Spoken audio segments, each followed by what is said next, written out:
மும்மொழி கொள்கை என்ற பெயரில் இவர்கள் கொண்டு வந்து திணிப்பது இந்தியைத்தான் என்பதை தெளிவாக புரிந்து கொண்டதனால் தான் தமிழ்நாடு அதை எதிர்க்கிறது. இந்தியை கொண்டு வந்து திணிப்பதில், சமஸ்கிருத பண்பாட்டை திணிப்பதில் இவ்வளவு ஆர்வம் காட்டுகிறவர்கள், இவர்கள் உண்மையிலேயே இந்திய இறையாண்மையின் மீது பற்று கொண்டவர்கள் என்றால், இந்திய ஒருமைப்பாட்டின் மீது பற்று கொண்டவர்கள் என்றால் என்ன செய்திருக்கணும்? தமிழ்நாட்டிலிருந்து ஒரு மூத்த நாகரிகம் வெளிப்பட்டிருக்கிறது. கீழடியில் எவ்வளவு பெரிய ஆய்வுக்கு பிறகு அது வெளிப்பட்டிருக்கிறது. அந்த அறிக்கை ஒன்றிய அரசிடம் சமர்ப்பிக்கப்பட்டு சில ஆண்டுகள் கடந்துவிட்ட நிலையில் இதுவரையிலும் அந்த அறிக்கையை வெளியிடாமல் வைத்திருக்கிறார்கள். 2 தினங்களுக்கு முன்னால் எங்களுடைய தலைவர் எழுச்சி தமிழர்கள் ஒன்றிய கலாச்சாரத்துறை அமைச்சரை பார்த்து இந்த அறிக்கையை விரைந்து வெளியிட வேண்டும் என்று நாம் வலியுறுத்தி கேட்டுக்கொள்கிறோம். ஆனாலும் அவர்கள் வெளியிடவில்லை. ஏன் மறைக்கிறீர்கள்? இந்த அறிக்கை வெளிவருவதில், கீழடி ஆய்வறிக்கை வெளிவருவதில் ஒன்றிய அரசுக்கு என்ன சிக்கல்? என்ன சிக்கல் என்றால், சமஸ்கிருத பண்பாடுதான் இந்திய பண்பாடு என்று அவர்கள் நிறுவ முயல்கிறார்கள். தமிழ் பண்பாடுதான் இந்தியாவின் பண்பாடு, தமிழ் நாகரிகம் தான் இந்தியாவின் நாகரிகம் என்பது வெளிப்பட்டுவிடும். எனவே அதை வெளியிடாமல் வைத்திருக்கிறார்கள். இது குறித்து நம்முடைய மாநில அரசு உரிய அழுத்தத்தை கொடுத்து அதை வெளியிட செய்ய வேண்டும். இப்படித்தான் அவர்கள் வெளிப்பட்டுக் கொண்டிருக்கிறார்கள். எனவே இந்த இடத்தில் இந்தியை திணிப்பதற்கு அவர்கள் சொல்லுகிற காரணங்கள்லாம் ரொம்ப சாதாரண காரணங்களை சொல்லுகிறார்கள். ஒரு வாதத்திற்கு கூட அவர்களால் வலுவான வாதத்தை வைக்க முடியலை. இங்கிருந்து போனா, டெல்லிக்கு போனா நம்ம இந்தி பேச வேண்டாமா அப்படின்னு கேட்கிறாங்க. அது டெல்லிக்கு போகிறவர்கள் பிரச்சனை. அது அதற்கு ஒட்டுமொத்த தமிழ்நாடும் ஏன் கற்றுக்கொள்ள வேண்டும்? அங்கிருந்து இங்கே வருகிறவர்களோடு நாம் பேச வேண்டாமா என்று கேட்கிறார்கள். அது அங்கிருந்து இங்கே வருகிறவர்கள் பிரச்சனை. அது அவங்க தமிழ் படிக்கணும், அதுக்கே நாம இந்தி படிக்கணும். என்ன இது? எந்த லாஜிக்கும் இல்லாமல் பேசிக் கொண்டிருக்கிறார்கள். எனவே அவரவருக்கு தேவையான மொழியை அவரவர் படிப்பார்கள்.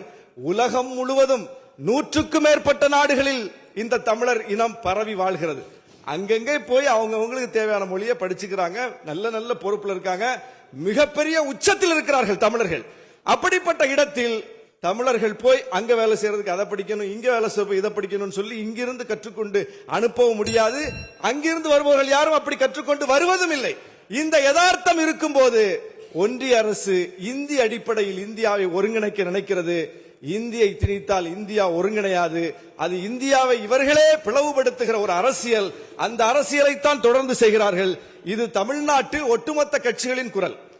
பாஜகவை தவிர அனைத்து கட்சிகளின் குரல். இதை ஒரு கட்சிக்குள்ள சுருக்க முடியாது. இது ஏதோ திமுக கூட்டணி மட்டும் வலியுறுத்துது அப்படின்னு பார்க்க கூடாது.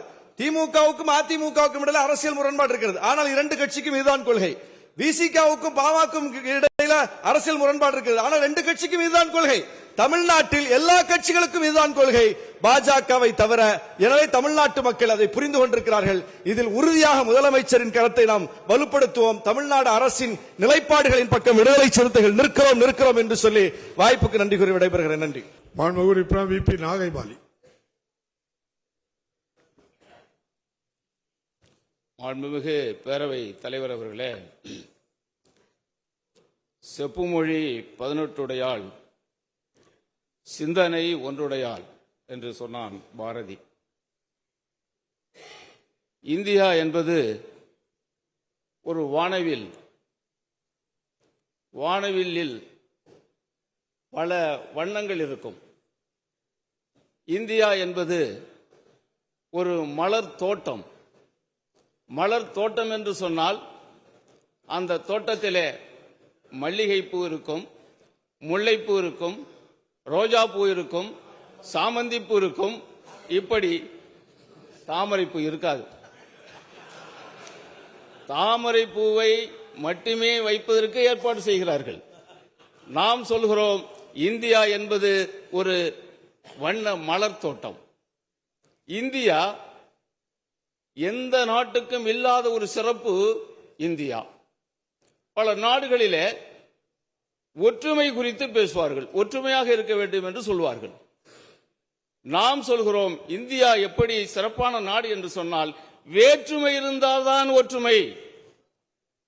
வேற்றுமை இந்தியாவில் இல்லை என்று சொன்னால் ஒற்றுமை இல்லை. எப்படி ஒரு மலர் தோட்டம் என்று சொல்கிற பொழுது பல மலர்கள் இருந்தால்தான் அது தோட்டம் என்று சொல்கிறோமோ, அதே போல இந்தியாவிலே வேற்றுமை கடைபிடிக்கப்பட்டால்தான், வேற்றுமை இருந்தால்தான் இந்தியா ஒற்றுமையாக இருக்கும்.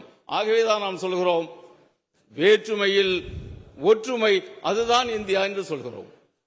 யூனிட்டி இன் டைவர்சிட்டி என்று சொல்கிறோம். ஒன்றிய அரசு இந்த வேற்றுமையை புறந்தள்ளி ஒற்றை கலாச்சாரம், ஒற்றை நடைமுறையை இந்தியாவிலே திணிப்பதற்கு முயற்சி செய்கிறார்கள். இப்பொழுது நாங்கள் இந்தி படிக்க சொல்லவில்லை. ஒரு நிமிஷம் பேரவைத் தலைவர்களே, நாங்கள் இந்தி படிக்க சொல்லவில்லை. எப்ப சொன்னோம் நாங்கள் இந்தி படிக்க சொல்லி? மூன்றாவது மொழியை தான் படிக்க சொல்கிறோம் என்று எப்படி தேனை தடவுகிறார்கள்? நீ மூன்றாவது மொழி என்று சொல்வது எது? ஒரே ஒரு உதாரணத்தோடு நான் உரையை முடிக்கிறேன். ஒரு பள்ளிக்கூடம் இருக்கு.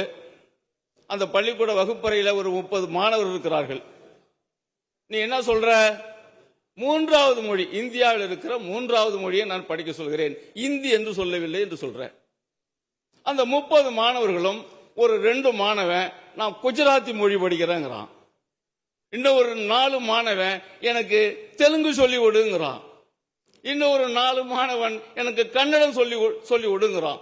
அப்ப ஒரு வகுப்பறையில் இருக்கிற 30 மாணவர்களும் 15 மொழியை கேட்டால் 15 மொழிக்கும் ஆசிரியர்களை போட்டு உன்னால் சொல்லிக் கொடுக்க முடியுமா? அது சாத்தியமா? ஆகவே நீ சொல்வது மறைமுகமாக இந்தி, அது அவசியம் இல்லை. எங்களுக்கு தமிழ்நாடு வளர்ந்திருக்கிறது, கல்வியில் வளர்ந்திருக்கிறது, எல்லா வகையிலும் வளர்ந்திருக்கிறது சொன்னால் அந்த இருமொழி கொள்கை தான் எங்களுக்கு வேண்டும். அந்த இருமொழியில் தான் இன்றைக்கு தமிழ்நாடு சிறப்பான மாநிலமாக இந்தியாவில் திகழ்கிறது என்று சொன்னால் இந்த இருமொழி கொள்கையை நாம் பின்பற்றியதால் அதனால்தான். ஆகவே நம்முடைய மாண்புமிகு முதலமைச்சர் இந்த இருமொழி கொள்கையை நிலைநாட்டுவதிலே மிக மிக மிக உறுதியாக இருக்கிறார்.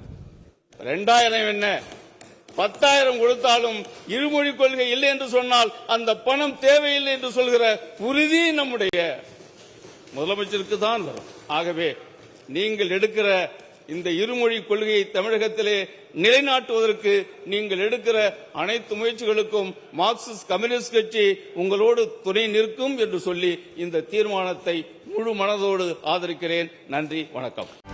செய்திகளை உடனுக்குடனும் துல்லியமாகவும் தெரிந்து கொள்ள சப்ஸ்கிரைப் பண்ணுங்க.